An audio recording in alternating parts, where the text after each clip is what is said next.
Hello folks, yeah, it's Peter Elgar again, showing you this time an old friend that is 55 years old, almost as old as me. I was lucky enough to buy an Asahi Pentax S3 model in 1961 in Barking in Essex in England for the price of £87, which was a fortune in those days, because I was employed by a studio doing local press photography and they was only paying me £7 a week.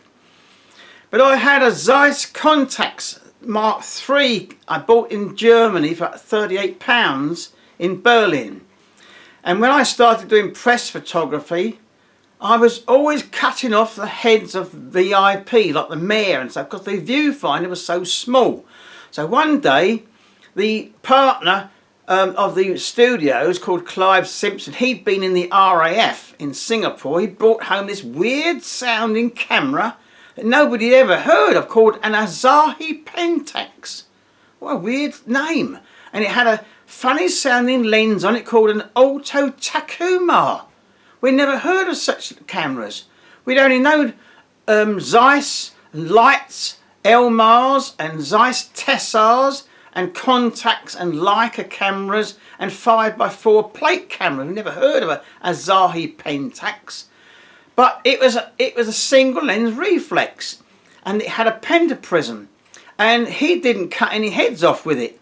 So he showed it to me. It was an Asahi Pentax Model K, and the results was fantastic compared with my old Zeiss with a 1.5 uncoated sonar lens. So one day I went up the high street. There was a little crowd of people looking at a window of the camera dealers, pressing their noses to the glass. And I went up, and inside was one only Japanese camera. This Asahi Pentax, an S3 on a little box. Pride of place, because in those days the British government was so tight on taxes, you had to be a doctor or a scientist or somebody like that to be able to get a camera after the war. In the 1960s they were very tight. You had to have an import permit and 60% tax on it. So I looked at it, oh my God. I rushed in and I offered my Zeiss Contax in part exchange, and he allowed me 35 quid on it. So I paid the rest of the £87 and I rushed out, the proud owner of an Asahi Pentax S3 model. This is the actual one. Now I had it for years and years, and I did some good work with it, and then I started doing my own freelance work in 1970, and I sold it to a guy for 20 quid, I think it was. And then the other day he phoned me up. He said, I've got your old camera, I don't want it because it's not working, that you sold me. I thought, which one was it? He came round and I unpacked, and inside the box was all covered in dust with this original 1961, 55 years old Asahi Pentax S3 that I bought in Barking. It was still there. But the lens, oh dear, it looked very sad. It was covered in dust. Oh dear. I felt so sorry for it. And the bodywork on the top was covered in dust. Oh dear. So what did I do? Well, I cleaned it up. Yeah. I had some lens tissues here in a little pocket. And I took up a lens tissue. No, and then the brush. I brushed up the lens first. Then I put one drop of lens cleaning fluid onto a lens tissue and gently wiped the surface, and then took another lens tissue, gently cleaned it off with a dry lens tissue, and lo and behold, all the dust came off.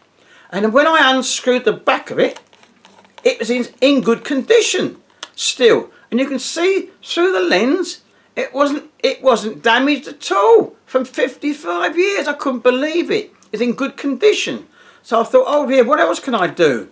So I'll just screw that back on.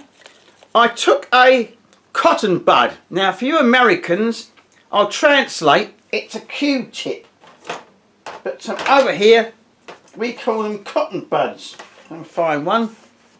in a moment. Oh, here we are.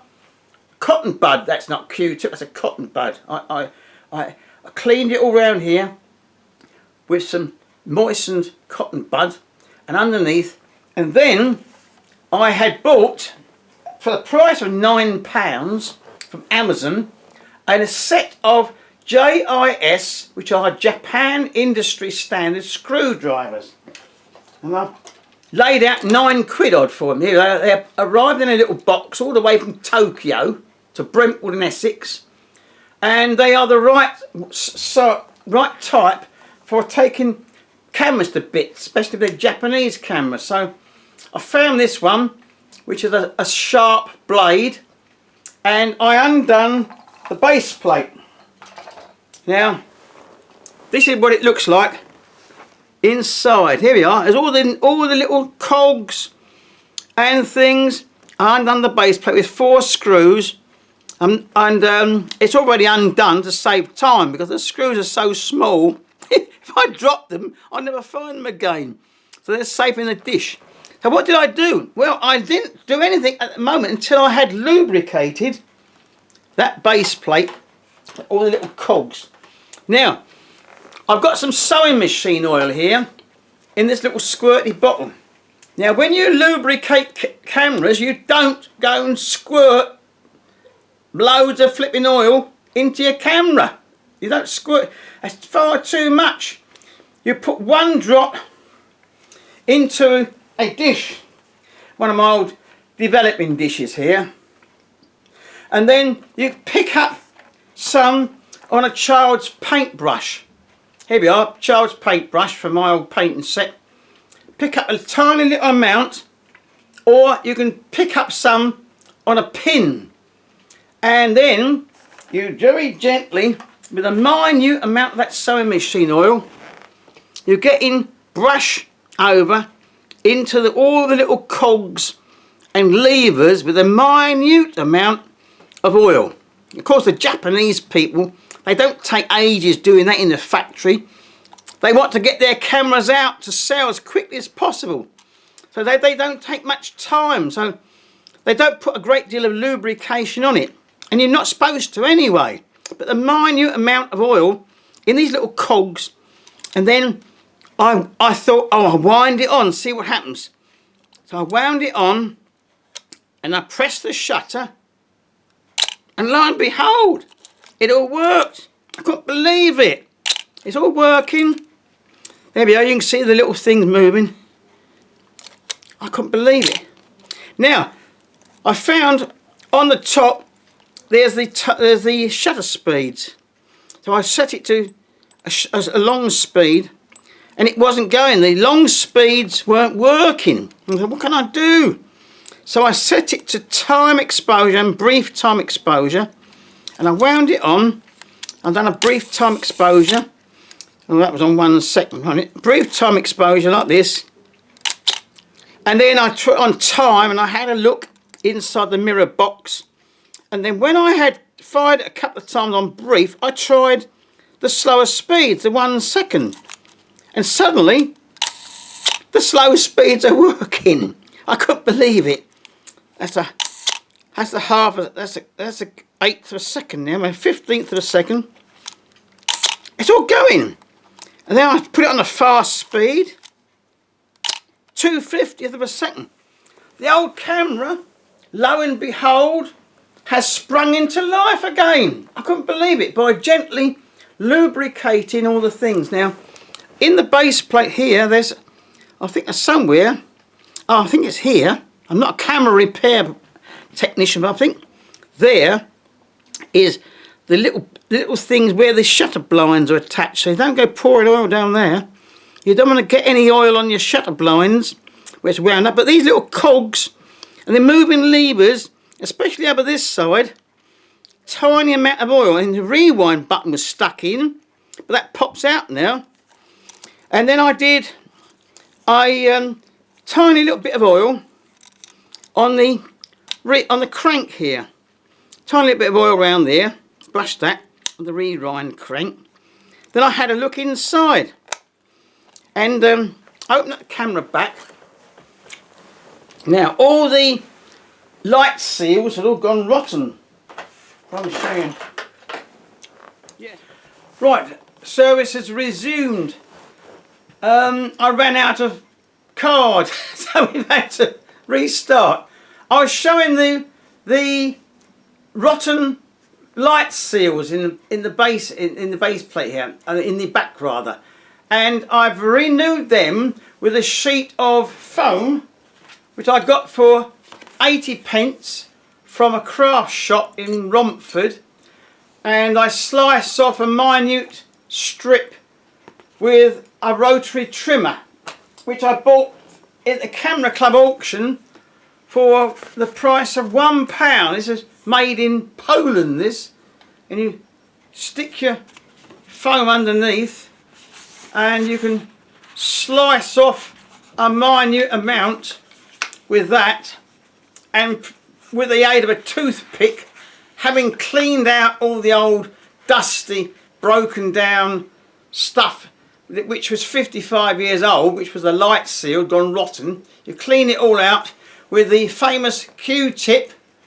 or cotton bud rather, with some lighter fuel on it, and a toothpick to rub it all out, let all the bits fall out onto some newspaper.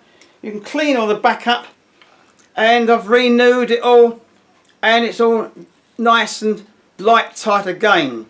Now, of course, this is not a Spotmatic, this is the S3, so the Spotmatic was the first one to have a built-in light meter, and they were going to have the original one at Photo Keener as a spot metering, but they thought, well, most photographers don't know how to use spot metering, so a bit advanced. So now they've built in inside in the pentaprism some cadmium sulfide cells which read the brightness off the focusing screen, and it's not a spot metering system.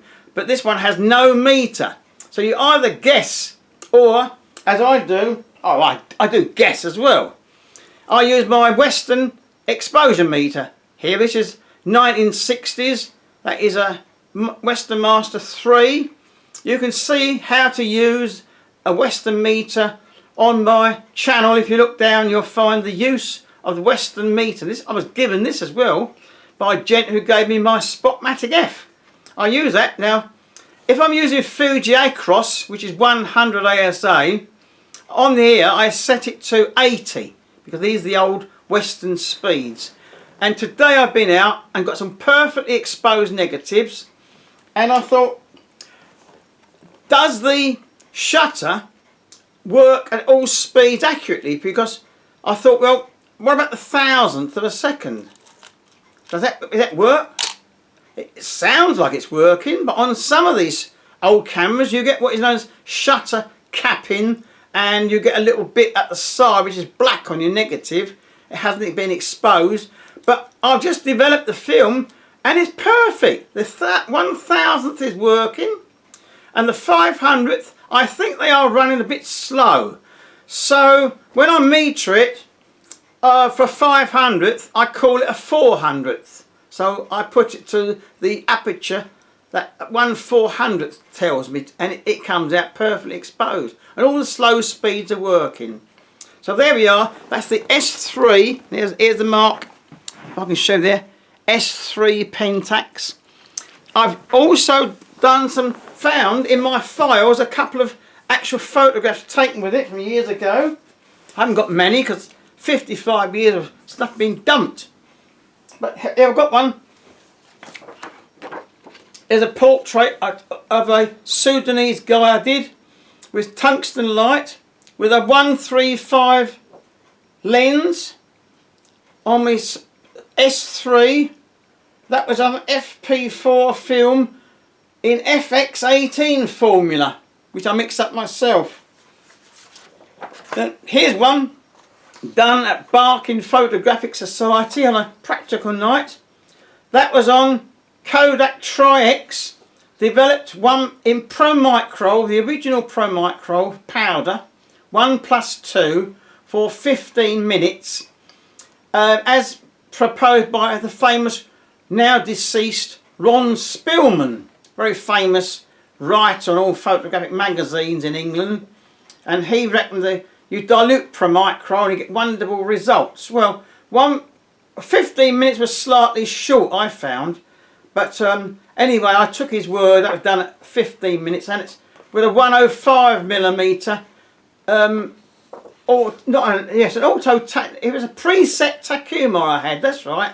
I went to London. There was one lens in the window in London, one Pentax lens only, and it was 105mm 2.8 preset lens. I rushed in and got that. Then I started my press work, and years ago, there was a picture of an ambulance person attending to somebody who was injured in a bus crash in my area down the road. A double-decker bus crashed, and all the passengers got out. You could look at the haircut. You see, it's a very early haircut there. Look, I wished I had as much hair as that.